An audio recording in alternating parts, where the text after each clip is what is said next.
Good morning and welcome to KidNuz. I'm Tori. It's Wednesday, August 31st, 2022. And we begin with the stars turning out for Serena. The tennis GOAT will be back on the court tonight after easily winning her first-round match Monday at the U.S. Open in New York City. Among those showing up in the stands to cheer her on, Queen Latifah, Matt Damon, Hugh Jackman, former President Bill Clinton, and fellow tennis star Naomi Osaka. The 23-time Grand Slam singles champion announced a few weeks ago that she plans to step away from tennis sometime after this tournament to focus on her family and her business interests. Her second-round match will be a tough one against the number 2-seeded player, Anett Kontaveit of Estonia. No matter how it goes, Serena will also enjoy some sister time with Venus, as the dynamic duo got a wild card bid to compete in the women's doubles bracket, which also begins today.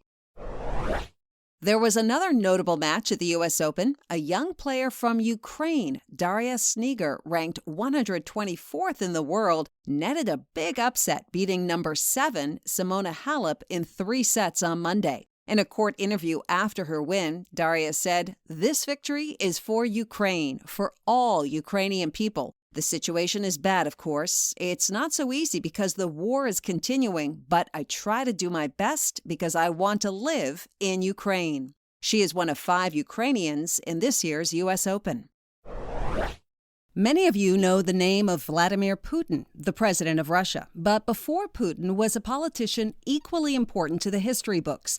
Mikhail Gorbachev was the president of the Soviet Union and someone who worked with former U.S. President Ronald Reagan in the 1980s to open his country to Western ideas and free speech and end hostilities between the two countries. According to Russian news sources, Mr. Gorbachev died yesterday at the age of 91. Gorbachev was the last Soviet president. His reforms ultimately led to the breakup of his country and the creation of what is now modern-day Russia. As one Russian economist recently put it, he gave us all freedom, but we don't know what to do with it.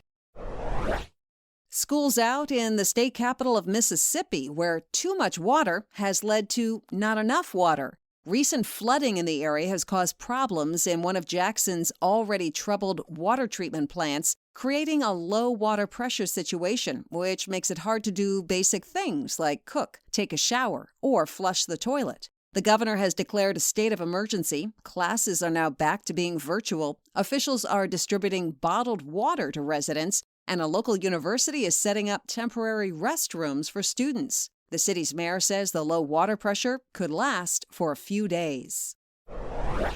There's no such thing as witches now or 330 years ago, when many women and a few men were accused of being so. Thanks to a Massachusetts 8th grade teacher and her students, the very last one from the Salem witch trials of the 1690s now has her good name back. Elizabeth Johnson Jr. was among 200 people swept up in the hysteria of the times, and the only one not cleared. It took North Andover civics teacher Carrie LaPierre and her classes 3 years to right that historical wrong by pressuring the state legislature to add Elizabeth's name to the list of those unfairly accused. Teacher LaPierre says her students learned a lot about politics from the process, but insists that the long-lasting lessons are the most important, like standing up for justice, recognizing that their young voices matter, and never giving up. A Nebraska man just got a big jump on Halloween. Over the weekend, Dwayne Hansen paddled 38 miles down the Missouri River in a giant hollowed-out pumpkin. He did it to celebrate his birthday and hopefully to set a Guinness World Record. Dwayne's gourd of a boat weighed 638 pounds, had the name SS Berta written on the back, and according to CNN, even had a cup holder carved into its orange hull. By the looks of it, Mr. Hansen broke the old record of 25.5 miles, but Guinness has to dot the I's and cross the T's before signing off on the milestone. As one witness to the pumpkin paddling adventure posted on Facebook, they say if you stay in your job long enough, you might see just about everything. And this morning was one of those days.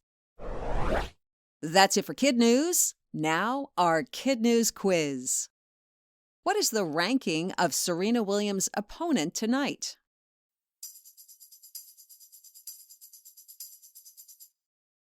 Annette Kontaveit is the number 2 seeded player.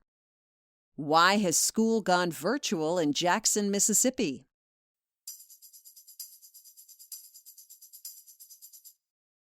Recent flooding has seriously disrupted the city's water supply.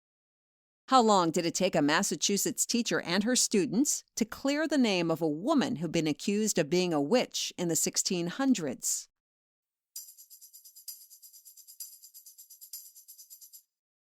Three years. A Nebraska man may have set a new world record by paddling down a river in what?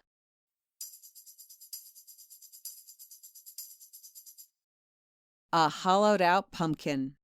In our KidNuz Kicker, imagine having an in-depth conversation with your dog or cat. That's not possible yet, but scientists are using machines to help them understand the language of other species. Diana Reese, an expert on dolphin cognition at Hunter College, told the New York Times they're basically trying to find a Google Translate for animals. The field is very new, but the research so far shows animal communication is far more complex than it sounds to the human ear. And studying this chatter is providing a deeper view of the world beyond our own species.